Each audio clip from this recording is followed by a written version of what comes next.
안녕하십니까. 자, 이번 강의는 페이지 117페이지 챕터 6에서 법률행위 일반이 나오죠. 자, 우리가 저번 강의 때 법률행위 개념을 배웠어요. 법률행위 뭐였죠? 의사표시가 들어있는 적법행위가 법률행위고, 효과는 무엇에 의해서 결정됩니까? 의사표시에 의해서 결정된다 그랬죠. 그래서 이를 법률행위 의의가 나오는데 한번 읽어보자고요. 법률행위란 일정한 법률 효과의 발생을 목적으로 하는 하나 또는 수개의 의사표시를 불가결의 요소, 구성 요소로 하는 법률 요건이다. 말은 더럽게 어렵게 써있지만 불가결이라는 말은 법률행위가 되기 위해서 반드시 뭐가 있어야 된다는 얘기죠? 의사표시가 있어야 된다는 말에 불과한 거죠. 그 다음 2번 법률행위 의사표시 서술 뭐겠습니까? 법률행위 효과는 의사표시에 의해서 결정된다. 다시 말하면 법률행위가 되려면 반드시 의사표시가 있어야 되는데 그 효과는 무엇에 의해서요? 법률행위 의사표시에 의해서 결정된다. 이 말이고, 2번 의사표시와 법률행위 관계에서 반복입니다. 법률행위 되려면 반드시 의사표시가 있어야 된다. 다만 주의하실 것은 법률행위 이코르 의사표시는 아니죠. 따라서 의사표시가 있으면 법률행위니까 의사표시만으로만 구성된 것은 아니라는 거 주의하시기 바라고요. 나아번 법률행위 속에 들어있는 의사표시는 뭐죠? 법률 사실이다. 다번도 마찬가지죠. 그 다음에 라번 법률 효과는 의사표시에 의해서 결정되니까 의사표시가 무효면 법률행위도 무효고, 의사표시가 취소가 되면 법률행위도 뭐가 돼요? 취소가 된다는 말이 나와 있죠. 넘겨보시면 이제 1, 3에서 법률행위 요건이 나옵니다.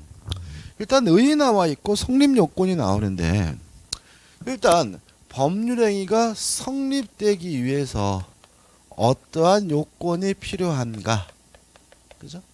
성립 요건이요. 자, 우리가 하나는 알고 있죠. 반드시 뭐가 있어야 돼요? 의사표시가 있어야 되죠. 근데 의사표시가 뭔가요?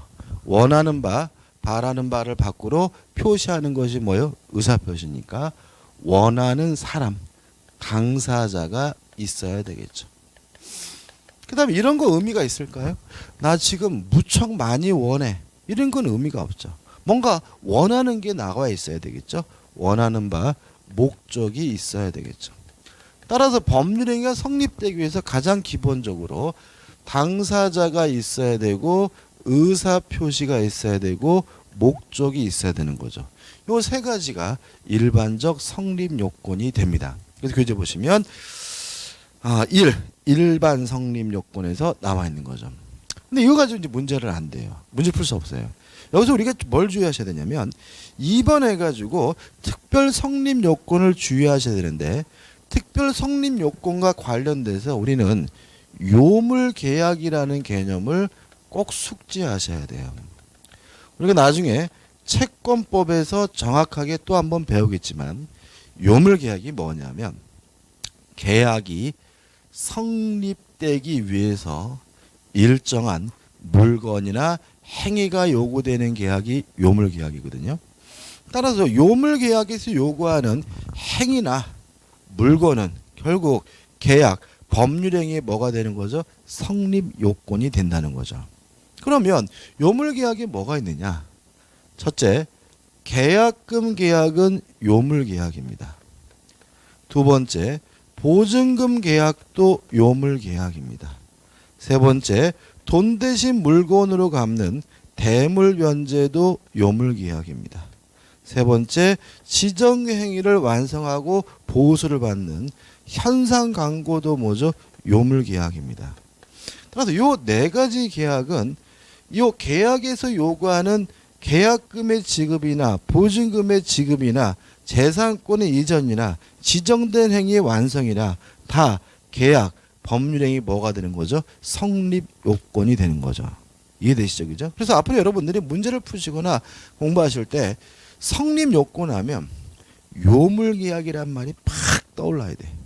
그래서 공부하실 때 성립 요건 하면 뭐가 떠올라야 돼요? 요물계약. 계약금 계약에서 계약금의 지급은 성립 요건이다. 왜요? 계약금 계약은 뭐죠? 유물계약이니까.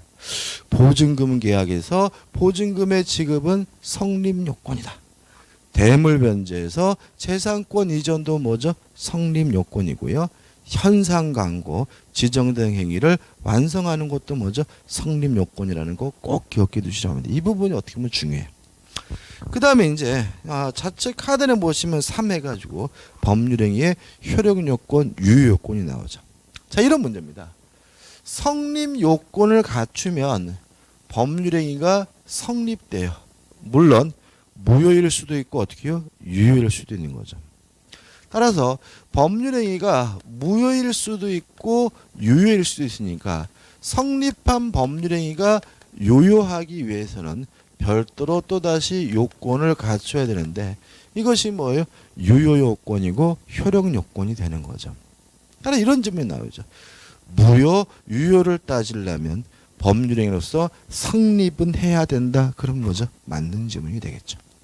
자, 당사자에 관한 유효요건으로서 당사자에게 뭐가 필요하냐면 능력이 있어야 되는 거죠. 그래서 우리가 권리 능력이다, 의사 능력이다, 행위 능력이다, 권리의 주체에서 공부한 것. 이 부분은 다 한 거죠.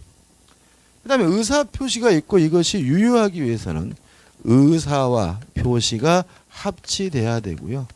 요 의사가 형성되는 과정에 하자가 없어야 돼요. 요건 우리가 굉장히 중요한 부분이고요. 의사 표시라는 부분에서 따로 아주 자세하게 뭐 하게 되냐면 공부하게 되고요.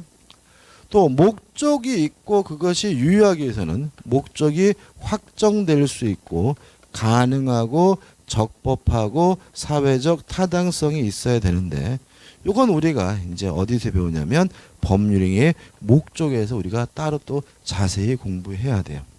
까지 왔죠, 그죠? 자, 그럼 여기서 우리가 능력 문제는 이미 했고 요거는 의사표시에서 따로 공부하고 요건 우리가 뭐죠? 법률행위 목적에서 따로 공부할 거란 말이죠. 그럼 여기서 우리가 따로 정리해야 될 것이 뭐냐면 특별 효력 요건에서 나와 있는 것들 우리가 좀 꼭 기억해 두셔야 된다는 거죠. 물론 교재 예를 보시면 예컨대 대리행위에 있어서 대리권의 존재 효력 요건이겠죠. 다시 말하면 대리권이 없는 사람이 법률행위라면 그 행위가 본인에게 기속될 효과가 기속될 일은 없죠. 다시 말하면 대리권이 있어야 뭐예요? 유효하니까. 이거는 뭐죠? 유효 요건이 되고요. 그다음에 조건부 기한부 법률행위에서 조건의 성취 기한의 도래 이것도 중요한데 이거 따로 배울 거예요. 그죠? 이것도 조건이 성취가 되면 효과가 생기고 기한이 도래하면 효과가 생기거나 없어지니까 이것도 뭐죠? 유효 요건이 되는 거죠. 그다음에 유언에 있어서 유언자의 사망은 중요하지 않고 그다음에 수중자의 생존도 이것도 뭐죠? 중요하진 않아요. 그럼 여러분들이 유효 요건과 관련돼서 가장 중요한 개념이 뭐냐면요. 유동적 무효라는 개념을 우리가 좀 먼저 공부를 해야 돼요. 공부하는 게 점검을 해야 돼요. 왜냐면 이것도 뒤에서 자세히 할 겁니다. 자, 유동적 무효라는 것은 뭐냐면요. 지금은 무효지만 일정한 요건을 갖추게 되면 유효로 뒤바뀔 가능성이 있는 이 무효를 유동적 무효고요. 그러면 일정한 것은 결국 무효인 행위를 유효로 뒤바뀌는 거니까 뭐가 되죠? 유효 요건이 되는 거죠. 두 가지입니다. 토지 거래 허가 구역 내에서 허가. 토지 거래 허가 구역 내에서 허가 없이 거래하게 되면 무효인데 허가를 받으면 뭐가 돼요? 유효가 되니까 유동적 무효고 그 허가는 뭐죠? 유효하기 위한 요건인 거죠. 무권 대리 행위에 있어서 본인의 취인 뒤에서 자세히 할 거예요. 그죠? 자, 무권 대리 행위는 본인의 입장에서는 무효지만 본인이 취인하게 되면 뭐로 바뀌어요? 유효로 바뀌니까 그것도 뭐예요? 유동적 무효이고 유효 요건인 거죠. 그래서 우리가 유효 요건과 관련돼서 여러분들 머릿속에 팍 떠올라야 될 개념은 뭐냐면 유동적 무효라는 것이고 유동적 무효에서 요구하는 허가나 취인은 유효 요건이라는 거 좀 주의하시기 바랍니다. 우측에 기본 예제가 나와 있죠. 올해 시험 문제네. 법률행위의 성립요건에 해당하는 것은 그러면 성립요건 하면 뭐가 팍 떠올라야 돼요? 요물이에요. 1번 요물계약에서 물건의 인도. 이게 먼저 성립 요건인 거죠. 답은 그래서 뭐예요? 1번이죠. 알면 굉장히 쉽습니다. 나머지 것들은 다 뭐예요? 유효권이죠. 2번 대리행위에서 대리권의 존재. 그죠? 3번 당사자의 의사 능력과 행위 능력. 그죠? 뭐죠? 유효권이고. 4번 조건부 법률행위 조건의 성취. 이것도 뭐예요? 유효권이죠. 5번 토지거래 허가구 용내 토지거래 계약에 관한 관할 관청 허가 유동종 무효가 뭐죠? 유효요건이 되는 거죠. 답은 뭐죠? 1번입니다. 자, 물론 내년에 2016년도에는 요것과 똑같은 문제가 출제되진 않을 거예요. 그렇지만 비슷한 유형의 문제, 변형을 통해서 아주 잘 내는 부분이니까 제가 강조한 부분 반드시 기억해 두시기 바랍니다. 그 다음 제2절 법률행위의 종류가 나옵니다. 자, 다시 한번 들어와서 법률행위가 되려면 반드시 뭐가 있어야 되죠? 의사표시가 있어야 돼요. 왜요? 의사표시가 없으면 법률행위가 아니라 뭐죠? 준법률행위니까요. 그러면 의사표시가 있으면 법률행위니까 의사표시가 하나만 있어도 법률행위고 의사표시가 2개 있어도 법률행위인데 의사표시가 하나만 있으면 성립하는 법률행위를 우리가 단독행위라고 하고요. 의사표시가 2개 있어야 성립하는 법률행위를 우리가 뭐죠? 계약이라고 합니다. 무슨 소리인지 이해하실 필요가 있는데, 자, 이런 문제입니다. 갑이 을에게요 일정한 의사를 표시했어요. 하나죠. 요것만으로 성립한다면 이게 뭐가 돼요? 단독행위고요. 을이 갑에게 2번째 의사를 표시했어요. 2개죠. 요게 있어야 성립한다면 요게 뭐예요? 계약인데 요 2번째 의사 표시를 우리가 일반적으로 뭐라 그러냐면 승낙이라고 하는 거거든요. 따라서 단독행위는 의사 표시가 하나만 있으면 된다라는 말은 승낙이 필요 없다는 얘기예요. 따라서 단독행위란 승낙을 얻을 필요 없이 일방적으로 하는 법률행위를 단독행위라고 하는 거예요. 그러면 계약은 결국 뭘 말하겠습니까? 승낙을 얻어야 성립하는 법률행위를 계약이라고 하는 거죠. 여기서도 시험 문제 아주 잘 냅니다. 기초기 때문에 다음 중 계약인 것은, 다음 중 단독행위인 것은, 다음 중 그 성질이 다른 것은 이런 형태로 내고요. 근데 이것도 은근히 시험에 잘 틀리신다는 거죠. 왜 그러냐면 자꾸 어떻게 해요? 암기한 것을 상기해서 풀려고 하기 때문에 틀리시게 된다는 점이에요. 그러시면 안 돼요. 그래서 우리가 다음 중 계약인 것은 이렇게 물어보면 5개 지문 중에서 승낙을 얻어야 하는 것을 찾아내시는 거예요. 다음 중 단독행위인 것은 이렇게 물어보시면 승낙받을 필요 없이 일방적으로 하는 것을 찾아내시면 돼요. 여러분들이 꼭 머릿속에 숙지해야 될 사항은 뭐냐면 증여는 계약이라는 거 요거 하나만 따로 꼭 기억해 두셔야 돼요. 자, 한번 생각해 보자고요. 증여는 계약이다 그랬더니 수험생분들은 어떻게 아이 나 아는데 이게 아는 게 아니라는 게 문제인 거죠. 자, 이게 무슨 말이냐면 증여가 계약이라는 의미는 결국 이런 의미를 갖습니다. 제가 내 친구한테 야 임마 힘드냐? 엉아가 너한테 10억 줄게 라고 했더니 그놈이 야 임마 니 돈 안 받아 자식아 라고 하면 못 주는 거다. 왜냐하면 증여는 계약이기 때문에 무엇을 얻어야 돼요? 승낙을 얻어야 된다는 거죠. 이 증여는 따로 기억 안 해두시고 검토 안 해두시면 왠지 일방적으로 하는 단독행위로 헷갈릴 수가 있기 때문에 증여는 계약이라는 것은 꼭 기억해 두시고요. 나머지 것들은 승낙을 얻어야 되는 것은 계약, 승낙받지 않고 일방적으로 하는 것은 뭐죠? 단독행위 이렇게 되는 거죠. 자, 근데 이 단독행위 다시 보시면 이 단독행위가 둘로 나뉘고 있죠. 상대방 있는 단독행위와 그 다음에 상대방 없는 단독행위로 둘로 나뉘고 있어요. 뭔 소리냐? 예를 들어볼게요. 제가요, 요 안경에 대한 소유권을 포기하고 싶어요.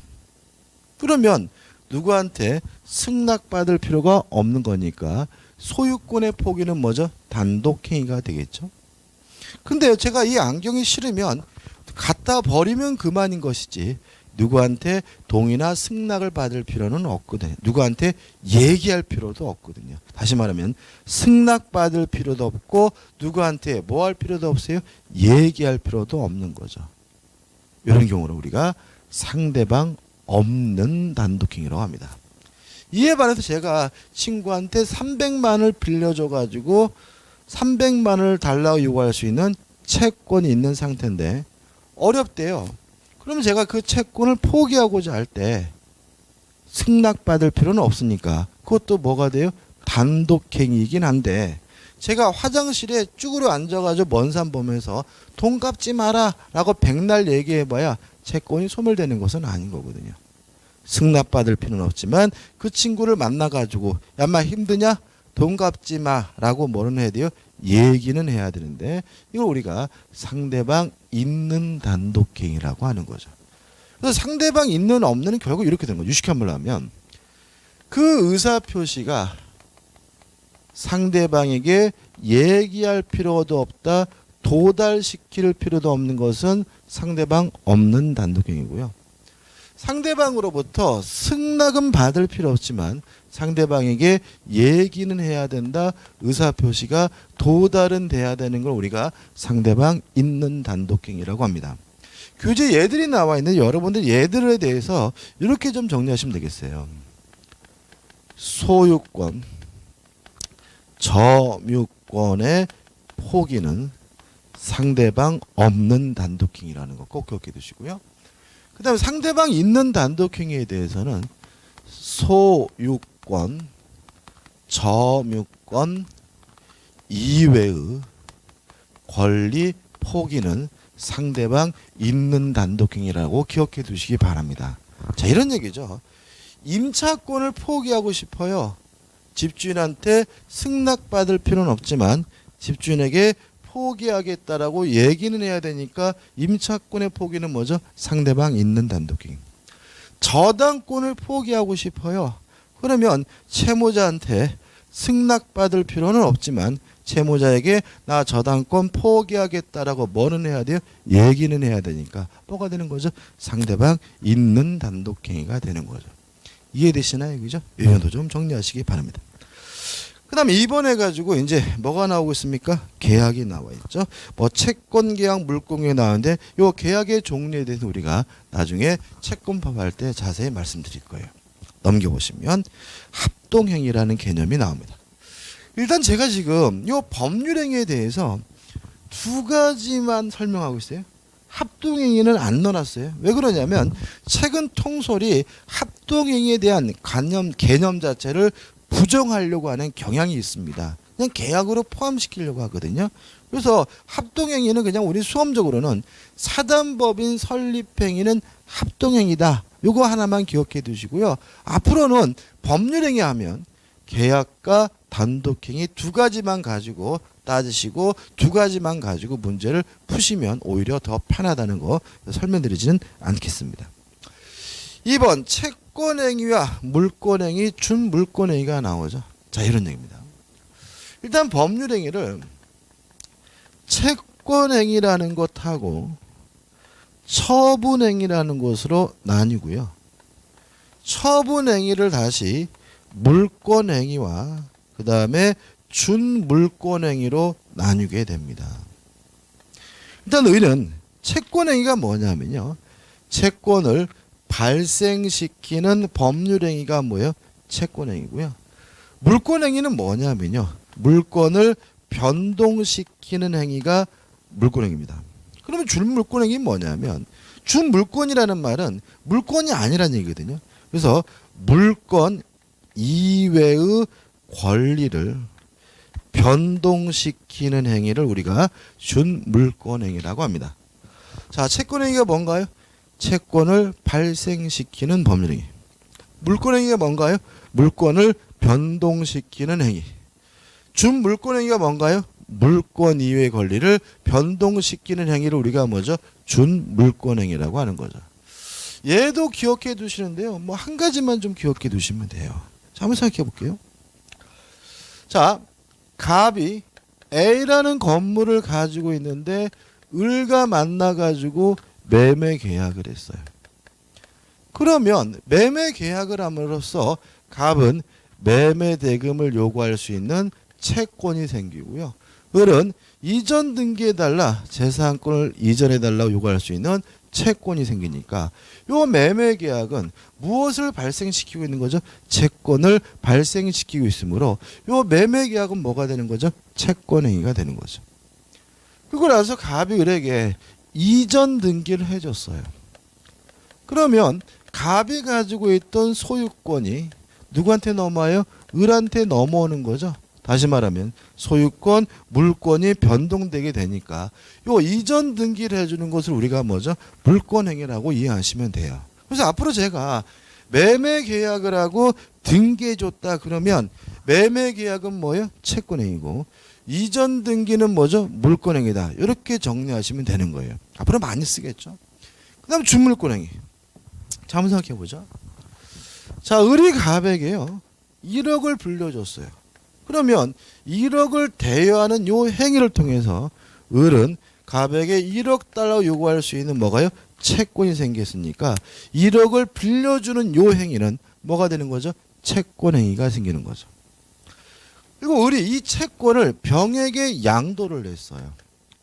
그러면 요 양도하는 것은 채권을 발생시킨 것이 아니라 을의 채권이 병으로 넘어갔다. 채권이 변동된 거죠. 물권 이의 권리가 변동된 거니까 채권을 양도하는 것들은 뭐가 되는 거죠? 준물권행위가 되는 거죠. 다시 한번요. 돈을 빌려줌으로써 채권이 생기니까 돈을 빌려주는 행위는 뭐가 돼요? 채권행위가 되고요. 채권을 다른 사람에게 양도하게 되면 채권이 생기는 것이 아니라 채권이 뭐가 돼요? 변동이 되니까 물권의 권리가 변동되니까 이게 뭐가 되는 거죠? 준물권행위가 됨을 주의하시기 바랍니다. 그 다음에 출연행위, 비출연행위 중요한 개념은 아닙니다. 법률행위람으로써 재산의 증가와 감소가 수반되는 행위는 뭐죠? 출연행위라고 하고요.